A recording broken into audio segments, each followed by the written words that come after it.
அனைவருக்கும் வணக்கம்.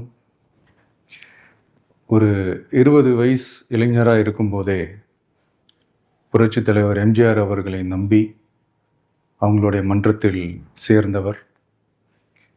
அந்த சின்ன வயசுலேயே எம்எல்ஏ என்ற ஒரு பெரிய பொறுப்பை ஏற்றவர். அதுக்கப்புறம் அவருடைய அந்த பயணத்தில் அந்த இயக்கத்தின் இருபெரும் தலைவர்களுக்கு ஒரு பெரிய நம்பிக்கைக்குரியவராக அரசியல் களத்தில் இருந்தவர். இப்படி 50 வருஷமாக ஒரே இயக்கத்தில் இருந்த அண்ணன் செங்கோட்டையன் அவர்கள் இன்னைக்கு அவங்களுடைய அரசியல் அனுபவமும் அவங்களுடைய அந்த அரசியல் களப்பணியும் நம்மளுடைய தமிழக வெற்றி கழகத்திற்கு ஒரு பெரிய உறுதுணையாக இருக்கும் என்ற நம்பிக்கையுடன் இன்னைக்கு அவங்களுக்கும் அவங்களோட இணைந்து பணியாற்ற நம்மளோடு கைகோர்க்கும் அனைவருக்கும் மக்கள் பணியாற்ற